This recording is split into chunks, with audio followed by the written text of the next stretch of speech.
কি হবে করে দাদা? আরে যাও না, আমাকে আমার মতো ব্যস্ত যাও না দাদা, তোমরা তো খাবে না, যাও না, এটা ঘোরাও না।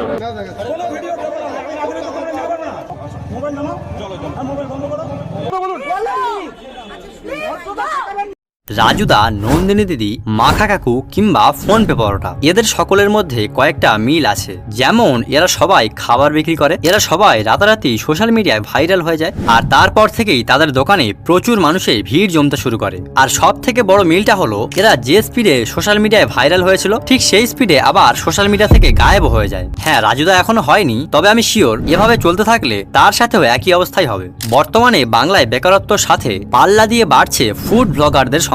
তাই এই ভিডিওতে আমরা জানবো যে এই ফুড ব্লগারদের কারণে ছোট ছোট ব্যবসায়ীরা কতটা উপকৃত হচ্ছে আর কতটা ক্ষতিগ্রস্ত হচ্ছে। তার সাথে এটাও বলবো যে সাধারণ মানুষের উপর এর কি প্রভাব পড়ছে। কিন্তু তার আগে বলে দিই, কাউকে ব্যক্তিগতভাবে আঘাত করার উদ্দেশ্য আমার এই ভিডিওর নয়। তাই ভালোভাবে ফুড ব্লগিং করেন এমন কেউ অফেন্ড হবেন না।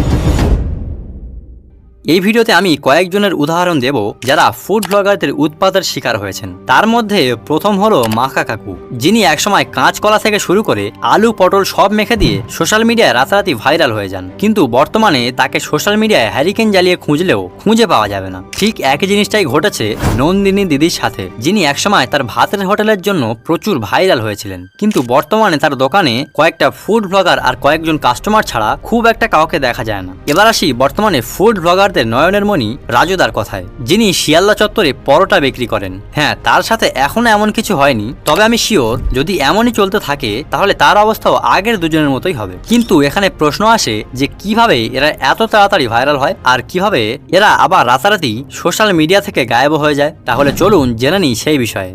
আমাদের অনেকের একটা ধারণা রয়েছে যে ফুড ব্লগাররা যদি কোনো দোকানের ভিডিও বানায় এবং সেটা ভাইরাল হয়, তাহলে ভিডিওটা যত বেশি মানুষের কাছে পৌঁছাবে দোকানদারের তত বেশি কাস্টমার বাড়বে, এতে তো দোকানদারেরই লাভ। হ্যাঁ, সেটাই তো হওয়ার কথা, কিন্তু এখানে বিষয়টা হয়ে যায় পুরোপুরি উল্টো। কোনো দোকানের ভিডিও ভাইরাল হলে সেখানে কাস্টমারদের থেকে বেশি ফুড ব্লগারদের ভিড় উপচে পড়ে। তারপর তারা কিছুদিন সেই দোকানকে নিয়ে খুব মাতামাতি শুরু করে। এরপর অদ্ভুতভাবে যে ফুড ব্লগাররা সেই দোকানের খাবারের প্রশংসা করছিল, তারাই আবার সেই দোকানকে নিয়ে হঠাৎ কিছু নেগেটিভ ভিডিও বানানো শুরু করে, যার ফলে তার দোকানে নতুন কাস্টমার তো দূরের কথা, তার রেগুলার কাস্টমাররাও আসা বন্ধ করে দেয়। উদাহরণস্বরূপ আপনি মাখা কাকুর বিষয়টাই দেখুন না, যেখানে প্রথম সবাই তার এই মাখা খাবারগুলো প্রশংসাই করছিল, কিন্তু তারপরেই কিছু ফুড ব্লগার তাকে নিয়ে এইরকম ভিডিও বানানো শুরু করে যে কাকুর ব্যবহার ভালো না, কাকুর খাবারের টেস্ট ভালো না, কাকুর অহংকার বেড়ে গেছে। ঠিক সেম জিনিসটাই নন্দিনীর সাথেও হয়। কদিন তাকে নিয়ে খুব মাতামাতি চলে, তাকে নিয়ে নিউজ আর্টিকেল বের হয়, এমনকি সে দিদি নাম্বার 1-এও পৌঁছে যায়। তারপর তাকে নিয়েও কিছু নেগেটিভ ভিডিও বের হয়, আর এখন তার অবস্থা আপনারা জানেনই। আচ্ছা, আপনার কি মনে আছে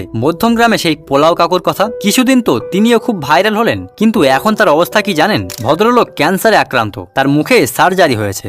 কজন ফুড ব্লগার এই বিষয় নিয়ে ভিডিও বানিয়েছে? হাতে গোনা 2-1 জন ছাড়া। এরকম প্রচুর দোকান আছে, যখন তারা ভাইরাল হয় তখন তাদেরকে নিয়ে কয়েকদিন খুব মাতামাতি চলে, আর তার কয়েক মাস পর হঠাৎ তাদের ডাউনফল শুরু হয় আর তারা সোশ্যাল মিডিয়া থেকে গায়েব হয়ে যায়। এবং বর্তমানে এর সব থেকে বড় উদাহরণ হলো রাজুদা।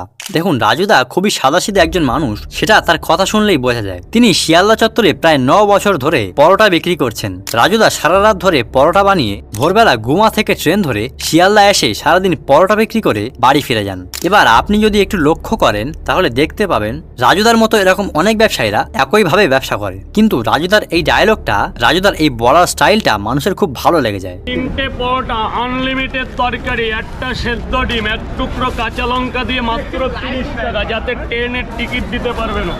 এই কারণে রাজুদা খুব ভাইরাল হয়ে যায়। আর ভাইরাল হওয়ার পর, যেমনটা আগেই বলেছি, ভাইরাল হলে কাস্টমার বাড়ার কথা, কিন্তু এখানে হয় তার উল্টো। ভাইরাল হওয়ার পর তার দোকানের সামনে ফুড ব্লগারদের ভিড় বাড়তে শুরু করে, আর এত পরিমাণে ভিড় বাড়ে যে তার আসল কাস্টমাররাই আসা বন্ধ করে দেয়। এবং সেটাই তো স্বাভাবিক। আপনি যদি কোনো জায়গায় খেতে গিয়ে দেখেন যে সেখানে 10 থেকে 15টা লোক হাতে ক্যামেরা নিয়ে দাঁড়িয়ে আছে, তাহলে আপনি কি সেখানে খেতে যাবেন?